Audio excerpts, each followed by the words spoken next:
Hey everyone, welcome to another episode of Code Live. My name is Mohith. I am a developer advocate here at Salesforce.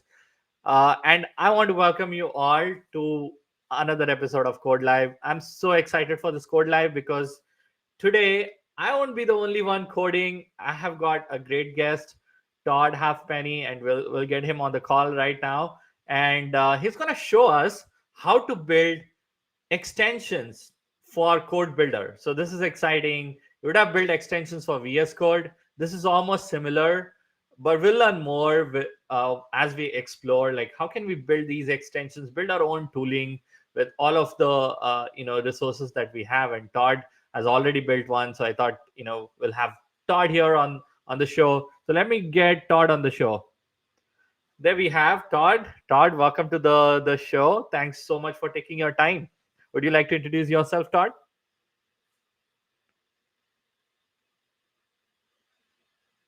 Todd, are you on mute? There you I go. was I was on mute, which is always the way to start things.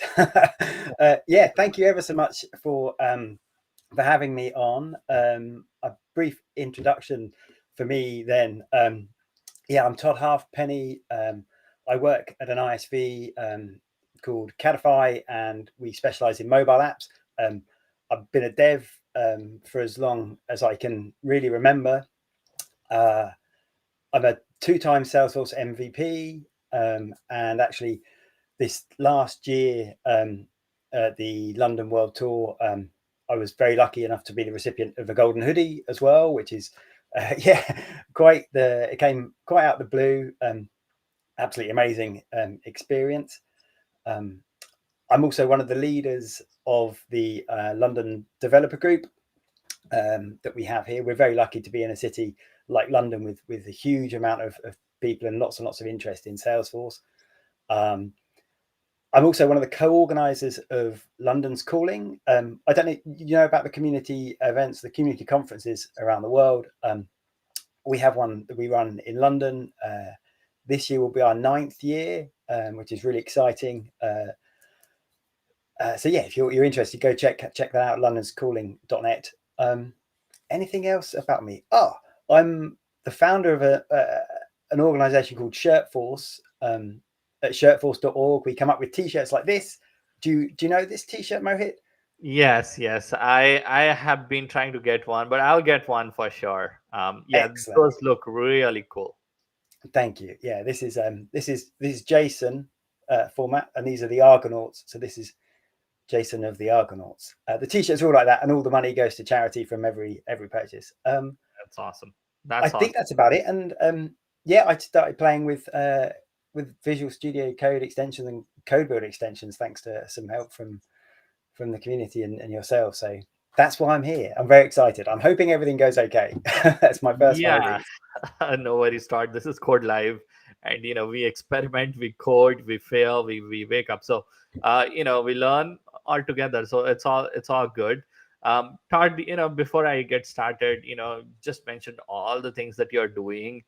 I think it's amazing to see all of your contributions, and I don't know how you find time to do all of it. And you do it so well. Todd, so congratulations on everything, and congratulations on the golden hoodie, by the way. Oh, Um, thank you. Thank you. all right, so without further ado, let's actually get into the content that you have to share, Todd. So, just for our viewers, right? So we are gonna show how to build, Visual Studio Code extensions, which you can easily port into Code Builder. And Todd, like, before I get started, maybe we can a little bit talk about, like, what extensions did you build, with these Salesforce extensions, or, let's call it VS Code extensions to begin with, right? So, what did Yeah. you build for VS Code extensions, and then what was the motivating factor behind, like, stepping out of the comfort zone, I would say, and doing regular Visual Force or Apex or LWCs these days, right? Right. And try to do this TypeScript and JavaScript, and learn how to build these extensions yourself. Um, yeah. Okay. I'll try and give a rundown. If I deviate, then then shepherd me back on track. Yeah. The so I guess I had. I mean, tooling to me is key in a day job of any developer, and I think as kind of admin developers as well as kind of the requirement, not the requirement, but the move to source driven kind of orgs, and source being the truth. Yeah. Tooling is, I think, really, really important. That's why we have there's a huge tooling ecosystem around. And I built a few DX plugins, so CLI plugins that we use kind of internally. And I played about a long time ago with Keir Bowden had written a DX plugin for documenting an org from the source on the metadata. And I had a play with a tool or as a library called Plant UML, where you can write diagrams in kind of like a markdown type, which is really handy if you want to put them into Git repo. Then you can kind of have an audit trail for them. And I played about a bit then with his DX plugin and doing something visuals. I think I was just creating like an ERD or something like this. And I hadn't really touched it again for ages. And then I was recently looking at some flows, but I live like 90% of my time is in Visual Studio Code or Code Builder. I see. And I was like, I'd like to be able to at least have some idea of what the flows were, right? For just where I was living. And I thought, oh, this would be a great idea for a Visual Studio code extension, to be able to convey at least some of the get some context, get some idea of what variables were listed, get idea of the overall flow of a flow. Yeah, and then I sort of just had a quick play. I reread some of the documentation. So I did actually my first code extension I wrote a couple of years ago now was to help generate the sfignore file. This was a long time. I think this is quite a while ago now. Maybe when 2GP was first kind of introduced, because the sfignore syntax is quite hard to get used to and remember. And you have the two sides of it, right? You have the local and the remote syntax is different. So I'd written an extension before for that, and I found that really useful. And then I thought, oh, this would be a great tool, and hopefully the community would be able to make use of it. Awesome. Why don't we bring that extension that you have and just show it to our audience, and then probably get into the code and see how you build this thing. Okay, cool. Shall I bring up an example of how it's currently working then? Is that the best idea? I think that would be awesome to start with, just to see it work, and then from there, we can deep dive into like, okay, how did you build this? How did you get started, and what's the process to build an extension? Let me see if I can bring up a or actually if I'll run it from in here, and then we can come back to this. Absolutely. So what is sorry to interrupt, what was the key that you pressed to run that extension? Oh, right. So that's so when you're building an extension, you can press F5 and that will kick off the run, like you can do with if you're writing a node a node tool. It's same within VS Code. So I think it's F5. F5. Okay. That brought me in from my my build environment to my running environment. Got it. Yeah. So just for the viewers here, right? Remember, F5 is gonna be your handy key every time you want to run your code and see it in action within the within the running environment here. Yeah, I mean, I was cheating there. Really, I just wanted to bring up a flow, and I knew I could do it with that button. So here we've got a flow, and it's not huge, but there are a few nodes in there. And if you're going to read this, then it's not so handy. And what I can do is if I bring up my command palette, we then have this flow visualizer mermaid. I can click on that. Oh, actually, this is an older version. But we can get to it. But in essence, it's going to bring us up a visual representation of the flow. It's going to list some variables if there are any, and then a nice, hopefully semi-understandable flow. I mean, this is a very basic one.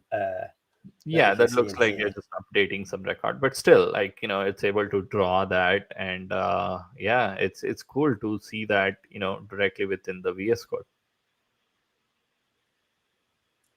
Yeah, exactly. Let me see if I've run an older version of it there. Where's the render? Oh, here we go. This is the current. This is the current GA output of what you get with the tool, and nice. It's very similar, but this has got a kind of some drop down areas. If there were variables, they'd be listed in here, and you can also save the flow out as a PNG image as well, which is quite handy if you want to include it in documentation or something like that. Yeah. Oh yeah, that looks great. Now let's actually explore how how to build some of these extensions like this. Yeah, sure. So where I actually started with this was actually, if I jump back to a project here, so what I wanted to do when I was building this was to be able to provide a tool that could be utilized in multiple contexts. And so actually, that behind the scenes, there's a TypeScript library, and I thought I'd just kind of show this quickly now so we can get into it. So there's a TypeScript library that actually does most of the grunt work in terms of working out how to visualize it. This is the library here. There's not loads to it.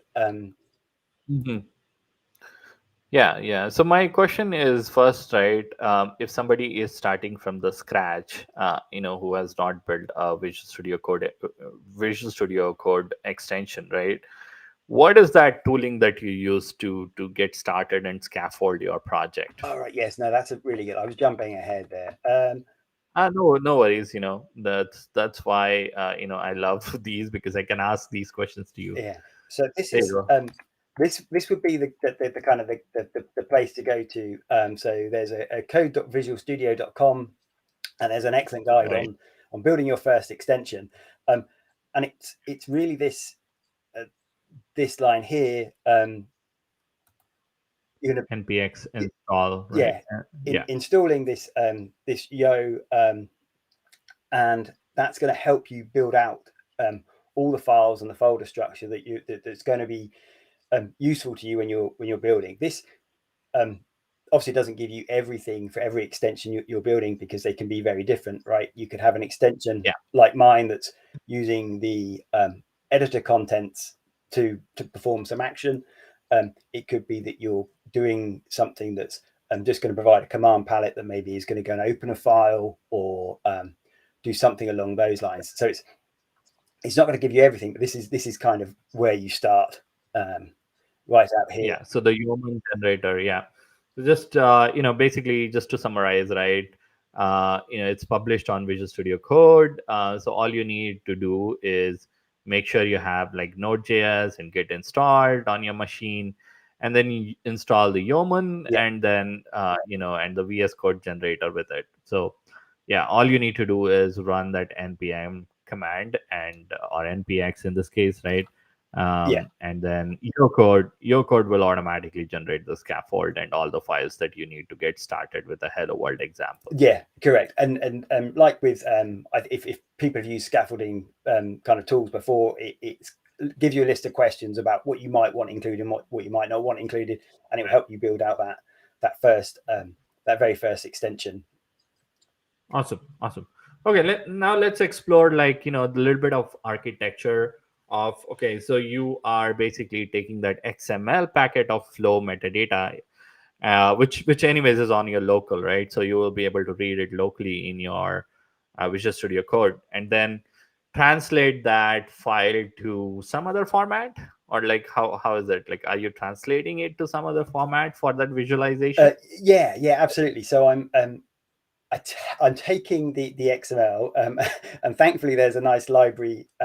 I think it's called Fast XML Parser or something like this, that did all that, did the first pass of the XML parsing for me, and out of that, I ended up getting like a JSON structure.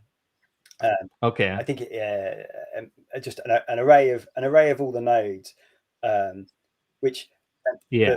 within TypeScript or JavaScript, which is kind of the languages that are used here, I'm then able to kind of begin to make sense of how the nodes are structured. So I have this very first tranche of parsed XML into a TypeScript structure, and then I essentially traverse down through that array of nodes and begin to kind of join them up and say, right, okay, I know that this one, because of the XML in there, so I could take, let's have an example of a flow again.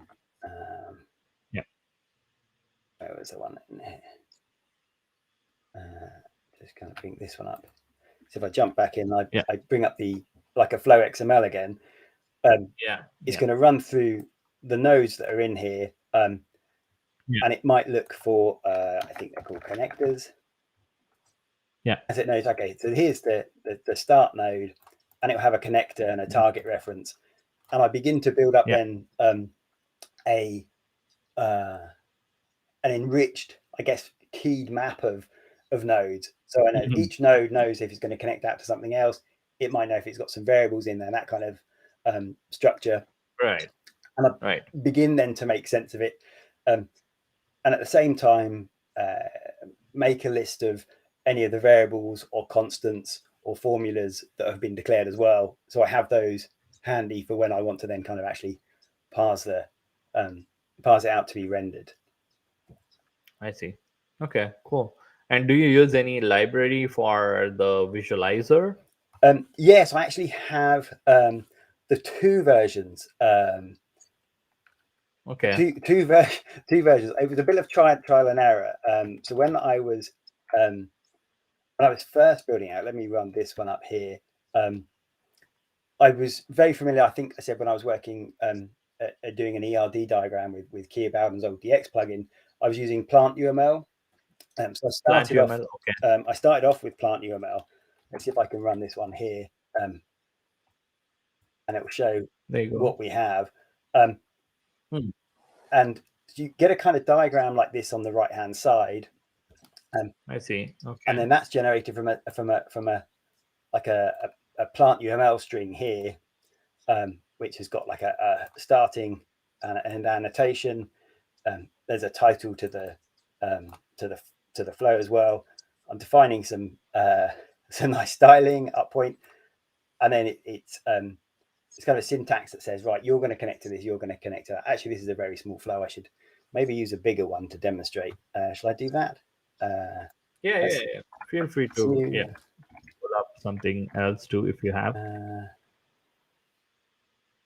That one might work. Let's see if this one works in here. Oh no, that's a simple one as well. It's a simple one as well.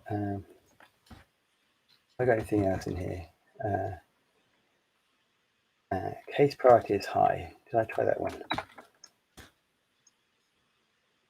I love how everything is generating. Okay, there you go. That's two. So this gives us a bit of an example of Plant UML's structure in here.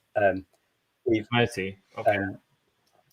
There's not masses to it, and a lot of the stuff in here I wanted to have this where you've got the note here, post to chatter as a subflow, my customer error as a customer error. I wanted to make sure there was enough information on the screen to make it usable without to click in and out and things like that. So and so I started off with Plant UML, and it's quite nice. You have quite a lot of control over it in terms of styling and putting notes and things places.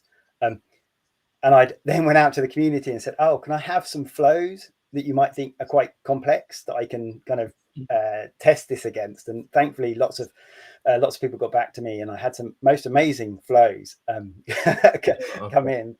Some of them were kind of like proof of concepts that people were just kind of putting through. And I'd noticed that if a flow had got a complex decision branching model, that unfortunately Plant UML couldn't render it in any way. Okay. And then I kind of I went back to the drawing board and thought, right, okay, what else is out there? And I wish I could remember the chap's name. Somebody in my network said, oh, have you tried Mermaid?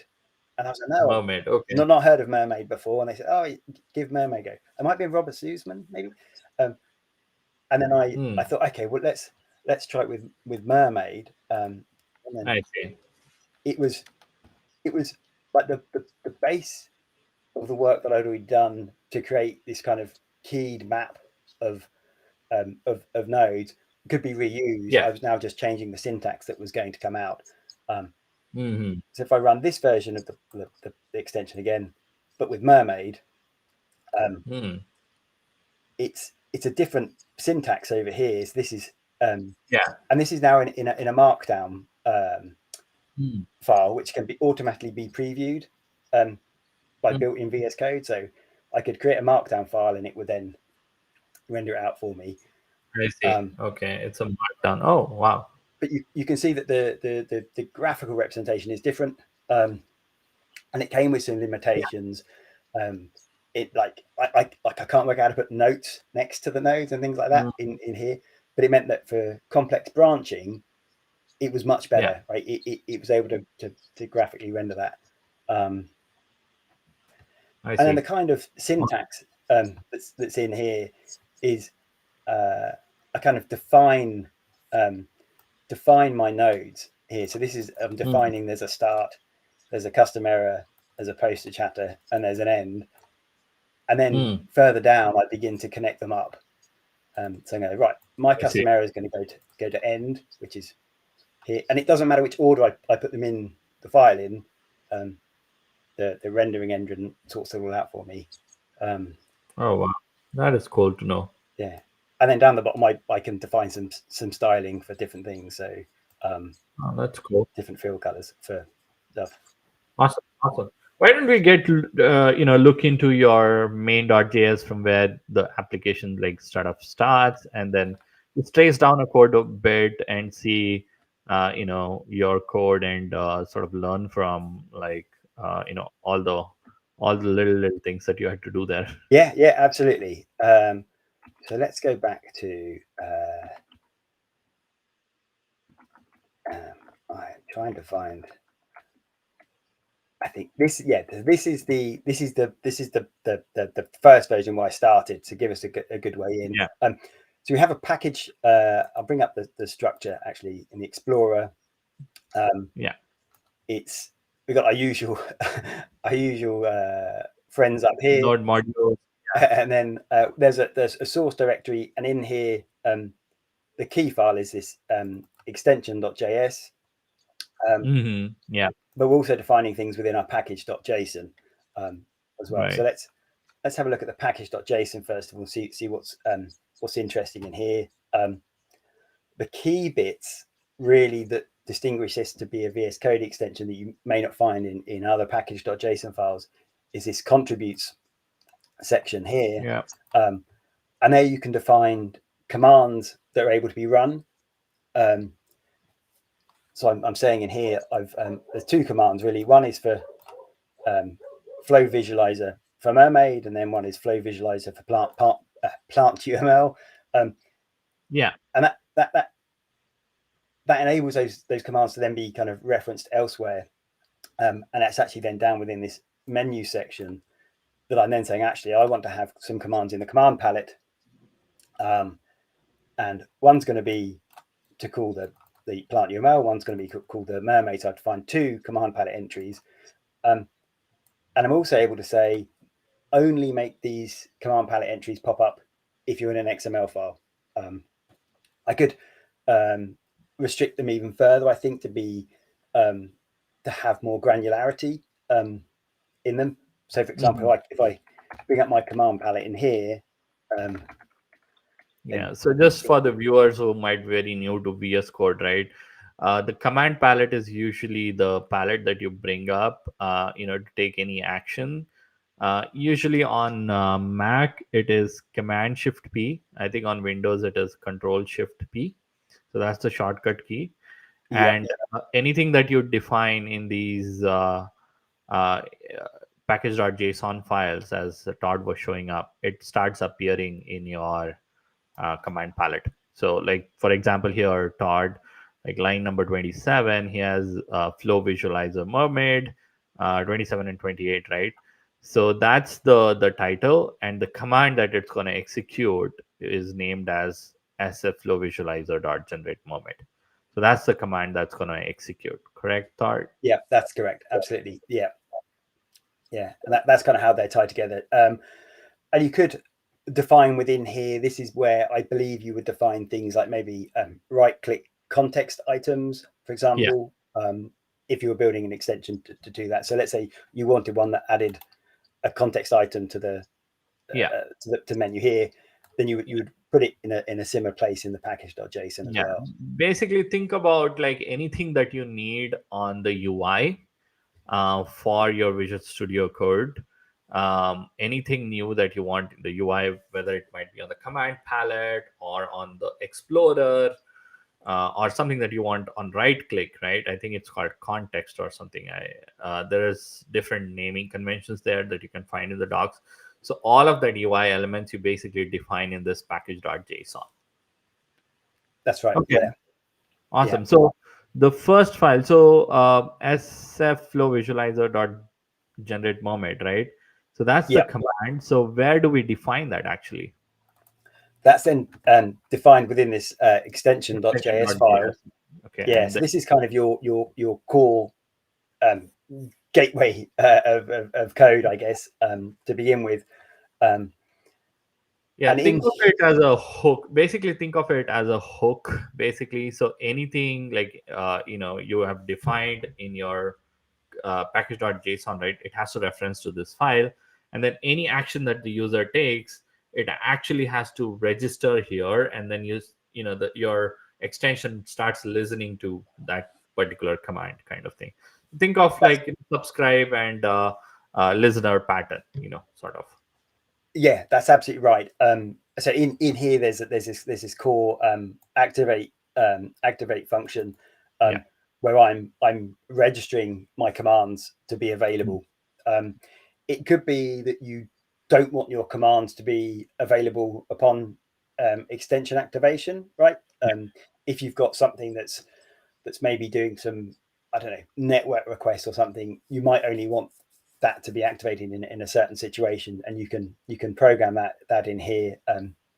I don't have any examples, and I'm not entirely sure of all the details 100%, so I won't speculate. But in my case, basically this activate, so this activate function that's the first function that happens. I mean, any extension, like even for visual, like Salesforce extensions, right? When you turn on your Visual Studio Code, the first thing that happens there is extension gets activated. You can see that, and I think every extension has to have that function activate, and anything that goes inside that is what gets executed.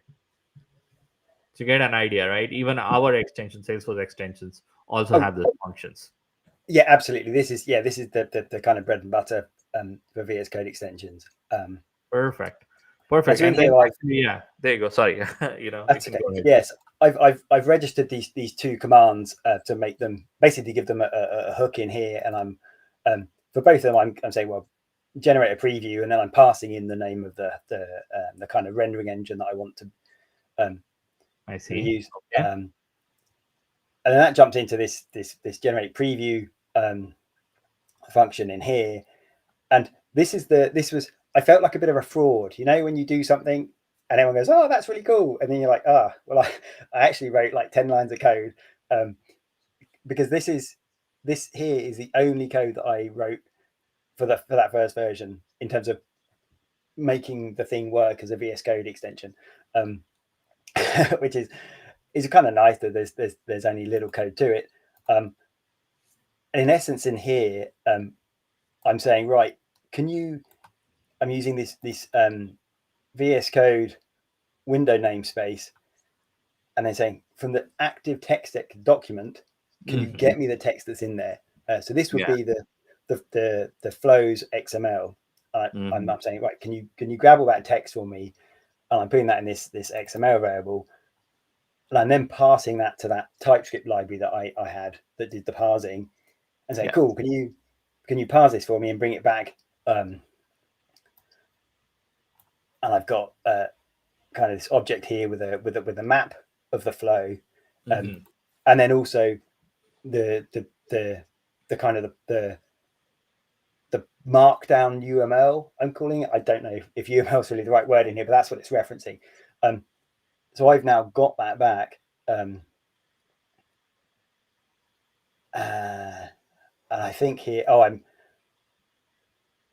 where's the essence? Oh, the essence then is I'm opening a text document, and I'm showing the contents of what I got back. So my UML is coming in here, and I'm throwing that UML using this edit.insert into my document at position 0. So I've got my UML, which is the kind of the markdown, I guess you could call it.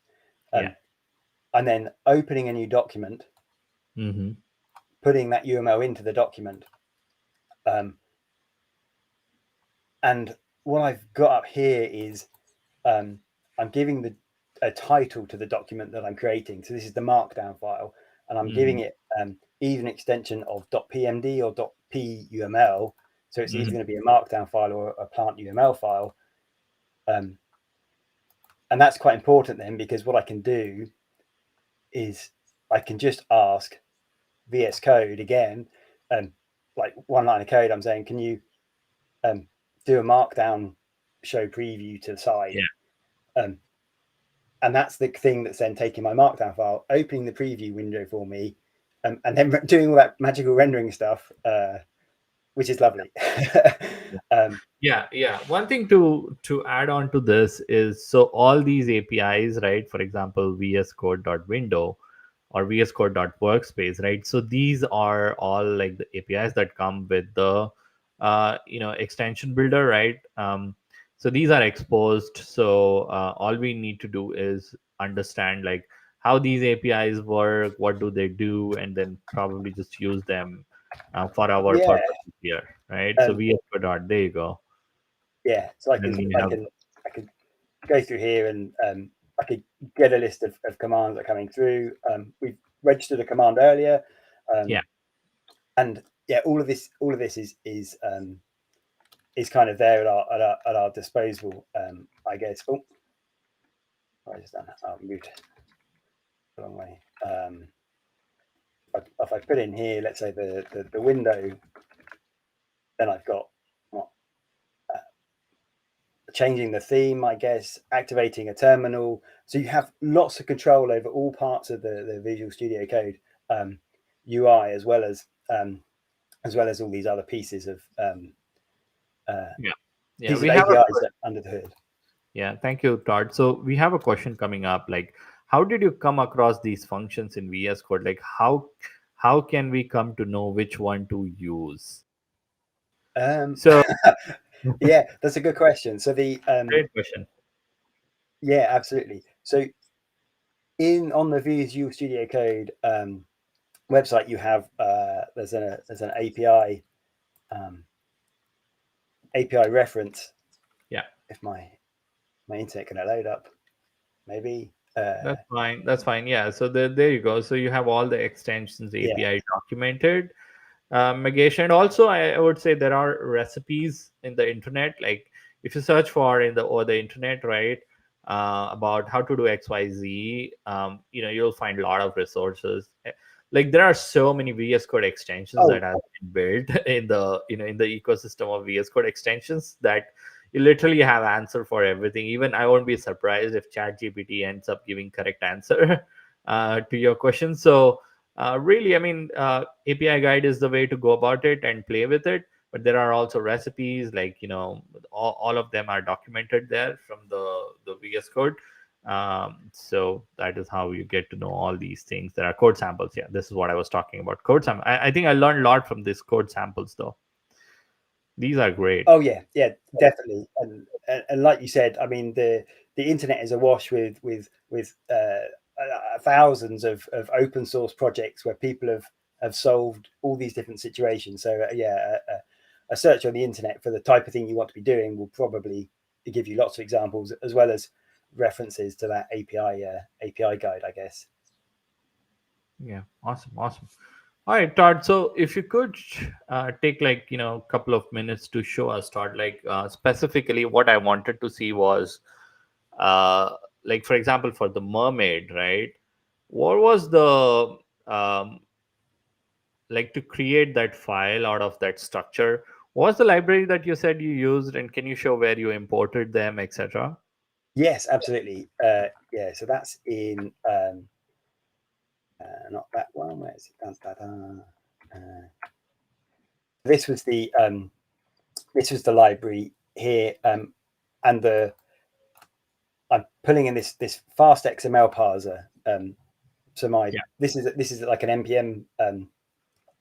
npm package. I'm importing this in, and this this is the library that my extension is using, and I've got this exported function parse flow that's giving me the XML as a string. I see. Okay. And then within here, I create an instance of the parser, which comes from that fast XML parser library, I see. and I'm then throwing the XML in, Mm. and out of that, I'm getting this flow object, Yeah. which was this kind of raw list of all the nodes that were in that XML document. So there'll be all the constants, or the variables, or the formulas, all the text templates will all be in it as nodes, as well as the actual kind of what you might think of as the flow nodes, things like decisions, create records, delete records, and they all come in this just kind of flat structure. I see. And then the first job of my library here is, once I've got that back, is I create this flow map in here, and really I'm then just looping through this array of flat structured nodes. I'm going, okay, for each one of these, what are you? Are you a constant? Are you a description? And then pulling that out into this this more understandable structure that I can then later use to write the markdown for either mermaid or plant UML. I see. Yeah, So I'm makes pulling sense. these. Yeah. Yeah, and it's in this kind of block here, where I'm running through, and I'm saying, actually, so up the top, these are the kind of things that I wouldn't consider as being nodes within the flow, but they are XML nodes. So I'm just pulling them out and saying, right, that's cool. You're a text template. I don't need to do much else with you. But all the other, like the real the real chunky stuff is down here. And let's say we've got a decisions node. The important thing with a decision node is to know about all the connectors that are out there, right? The different routes you might take. Right. And so then I'm running through that node, looking down each of the kind of the paths that could go, and creating a structure for that. I see. Perfect. That looks that makes a lot of sense, actually, looking at your code. Now that we know the architecture. That's Basically. right. And then there's a few kind of UI bits here where I'm saying, right, I want to change some of the wording to make it more readable. And then there are functions within here that are producing the markdown. These are functions that are so basically you took that XML and just use that XML to convert into a node kind of a structure that you would basically tag and create like a well-defined objects and node, and then basically use that back to create the markup. Correct. Yeah, that's absolutely right. Cool. Yeah, that looks that makes a lot of sense. So all of this code is open source, correct, Todd? And that is what I like about you, is like you wrote this in open, kept it open for the community to learn, improve, whatnot. So there's a lot of benefits to making code open source. So is it open, Todd? Like this is open, right? Yes, these are up on my my GitHub, which is Todd Halfpenny is my GitHub. Yeah, I'll have that link shortly here, right here. Thank you. Yeah, that's cool. So there's up there. So the TypeScript library, this one here that's doing the kind of the meaty bit, and then the extension parts are too. And I guess Yeah. then there's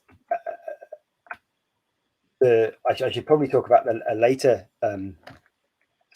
version of the extension moved from outputting in Markdown and having the Visual Studio Code previewer handle it to actually creating a custom web view, which Mhm. is really amazing. And the kind of the idea here then is that we still have our extensions file. Mhm. Um, what we're then doing is we're saying, can you create me a flow panel? So this is another API from Visual Mm. Studio Code, um, Okay. and you can then create your own web view windows that would appear Right. as like tabs up here, Yeah. and in there you could have anything. So you could really, if you wanted to, you could have a like an existing React project or Angular project, Yeah. Or LWC. or How about or LWC OSS? LWC, LWR. Yeah, or they could, as long as it can run, then you could Yeah. instantiate inside inside one of these panels. Um, what I did when I was thinking about how to build this is I was very tempted to use like the Lightning design system to render things out, Yeah. and I did have in my head, I was thinking, should I do that or should I keep it in keeping with the Visual Studio Code or Code Builder Yeah. kind of look? And I went down that route, um, Right. and so they actually have Yeah, we also have Sockle Builder. So if some of you know or use within Visual Studio Code, we have a Sockle Builder extension that actually works on the same idea as the one that you described, Todd. As like you can create your own a web page view, right? And where you can build your own web application, just like how you build your normal web application. absolutely, yeah, Um, so Sockle Builder is a web application basically built using Lightning Web Components. yeah, So that uses the same concept. yeah, yeah. It's very Cool. clever. And down the when I chose to use the Visual Studio kind of look and feel, they actually have a whole set of they have this they have a UI Oh, toolkit I didn't as well, know. Oh, okay. um, and so I was able to utilize their own, I guess, their own web components Hmm. to work, which is I thought was quite handy, and they have a nice guide here. Yeah, it's cool. Um, Yeah, cool. And it's also cool because you're sticking to the same style guide as, other parts of the experience. So that's cool. yeah, and it what I guess what you kind of get with that, which is quite nice, is so I was using like a dark theme here. I think Yeah. I'm using Cody's Embed by 10 is the name of the Visual Studio Ah, theme. I think nice. who wrote is it? Uh, did Kevin Porman write that? Maybe I can't. Yes. I, I Yes. think It was possibly. Kevin. Yeah. But if you're using this, for example, if I'm using this this VS Code WebView toolkit, when you switch from light Yeah. to dark mode, the kind of the inbuilt theming is carried across as well. So it's Oh, yeah. Yeah. That is one of the things to look for when you're building, your own extensions. I think Einstein for developers also does something like this. Uh, it uses uh, it uses a web view. yeah, Um, and yeah, we wanted to also make sure that the theming is preserved from whatever the user has customized, and we were using a library called Shiki though. I don't know if you've oh heard about no, I that haven't heard of library. that that, one. that No. yeah, Shiki. Yeah, Shiki is the library that is used to let's see if I can find that out. So Shiki carries the VS Code theming. It's basically a syntax highlighter that it's basically a syntax. Shiki uses. I think that is the the Shiki is what is used under the hood um, by the Microsoft itself. Oh, is it? Oh, right. Oh, So I hadn't gone down that far. I was like, oh, I'd like to be able to render a nice table, and then I popped up with this. So I stuck with here, but it's yeah, yeah, but it's that's quite not fancy. cool. Yeah, I didn't know about the WebKit though. The WebKit is beautiful actually. It's yeah, it makes it really awesome. Um, so I think let's actually switch gears a bit. I think I also wanted to talk about Code Builder. So Code Yep. Builder is live. It is there for all the developers. You just have to convince your admin that nothing is going to happen. You don't get any permission with Code Builder licenses. All you can do with the Code Builder is connect various environments that you have and start building your apps. Like, you are not going to touch production or deploy into it. I've talked to many developers. Their concern is, we don't get access to production, but I think it's something that you have to convince. But we are also trying to communicate this message to the product teams that can we get this enabled in sandboxes, so all of developers who have access to sandboxes or scratchers get these. But meanwhile, you can use Code Builder again. It's all available for all of you. And I wanted Todd to talk about like all the steps you took to make sure to take these extensions that you have built for your desktop and how to make it compatible with the Code Builder side of things. So let's actually just walk through the process, Todd. Okay. Yeah. So the good thing, I guess, is that I didn't have to change any kind of logic that was in the plugin or anything like that. So we got to the point where I'd written the plugin and I'd used the Visual Studio Code CLI tools to publish it and bundle it, so it was available now on the standard marketplace. Yeah. So that it could be installed kind of from within, like within this this kind of interface here, which is all good. To then get it up onto the or to have it available for Code Builder, what you need to do as an end goal is have your extension also published onto the Eclipse Foundation's Open VSX registry. That's correct. There's a lot of words in there.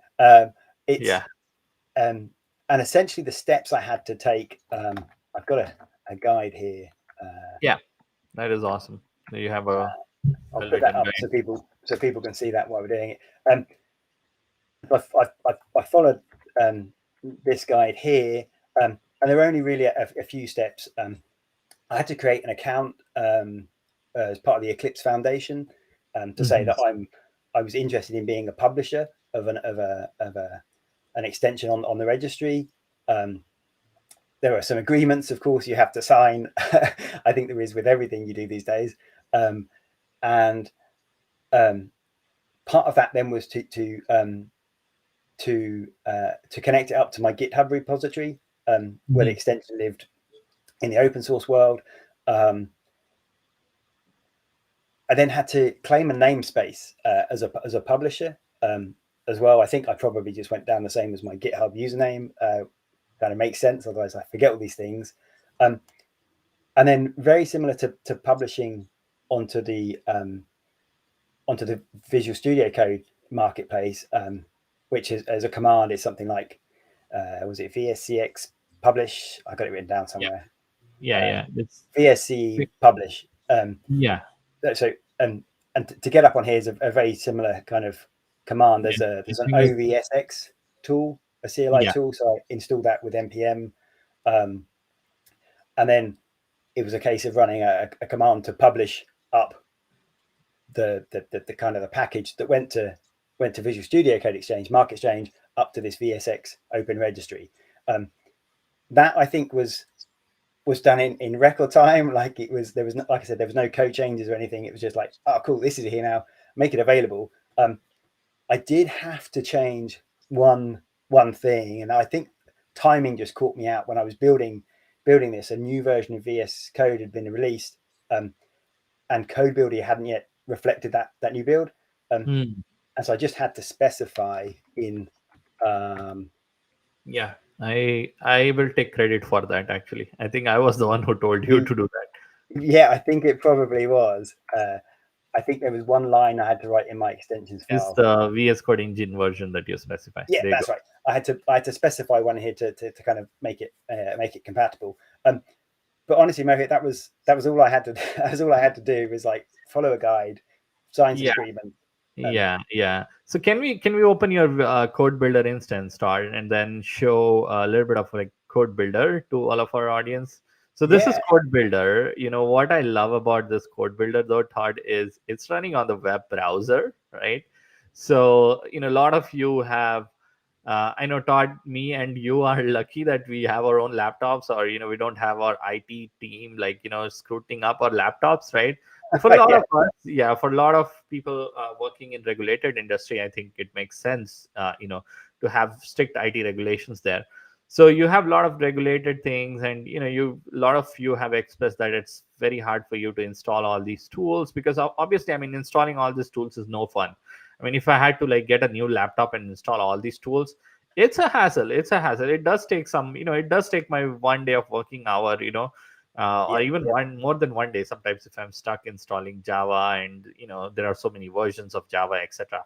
So I think I love that Salesforce Code Builder takes care of all of these.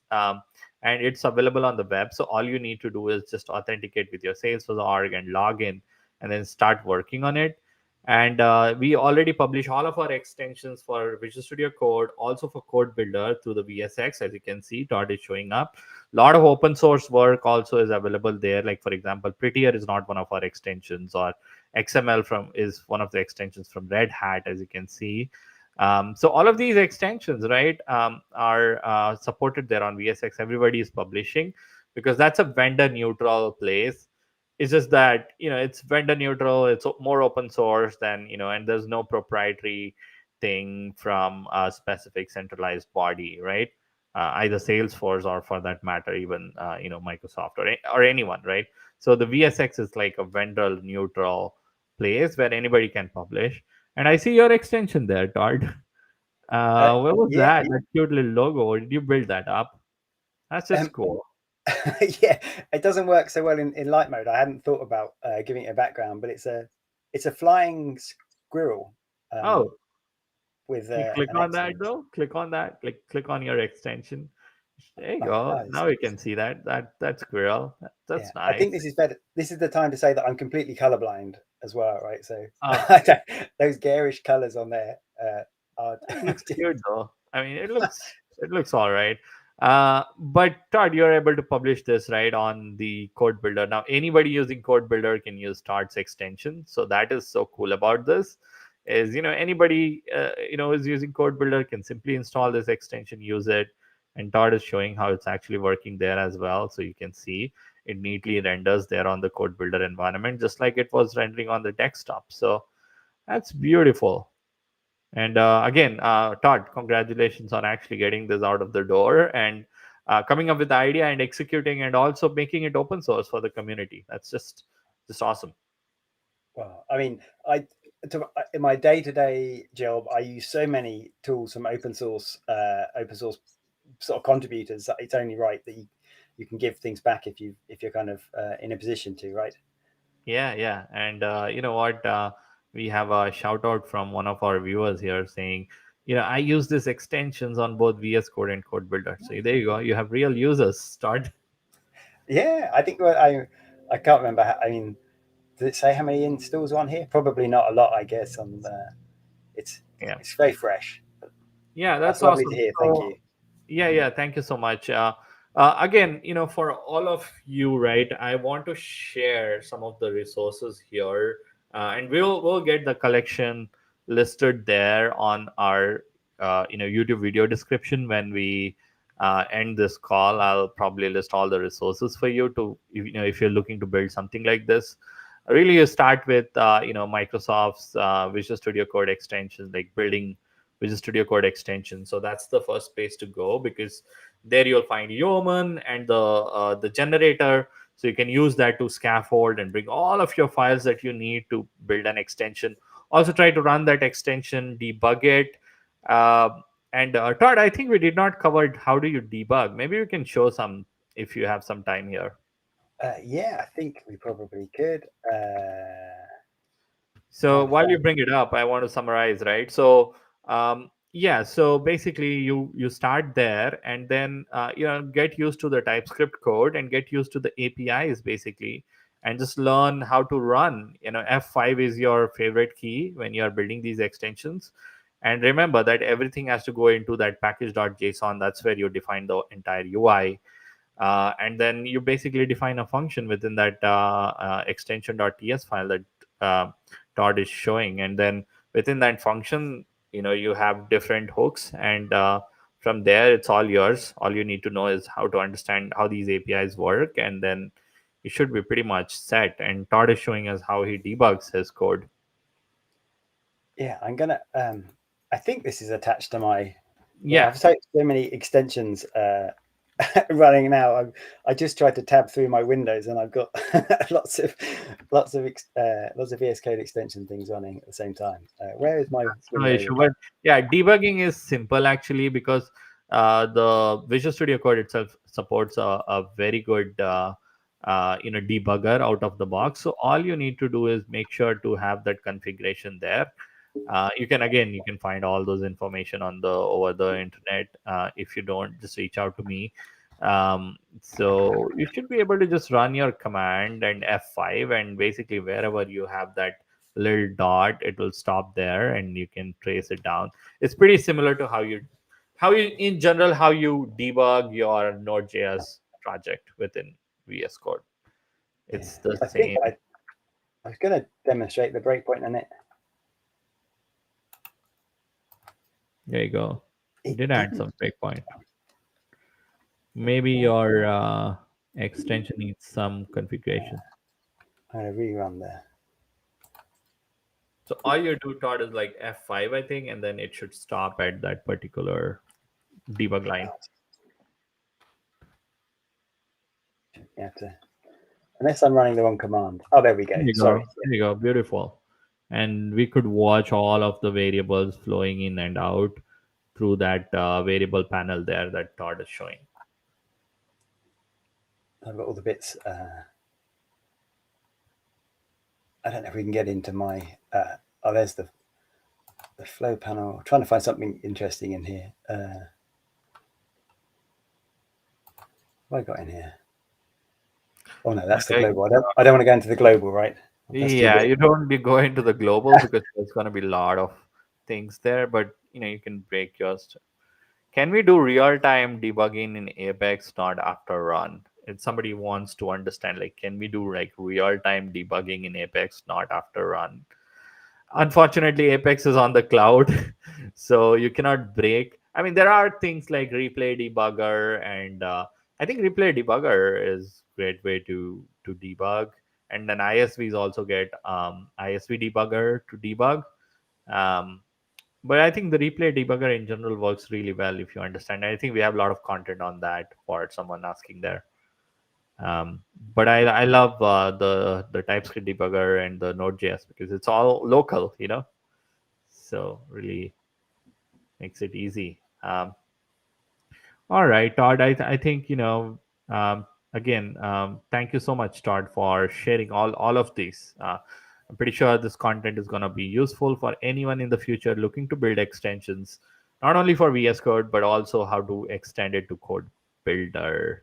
Um, Anything else, Todd, you'd like to say, talk about, concluding remarks, thoughts?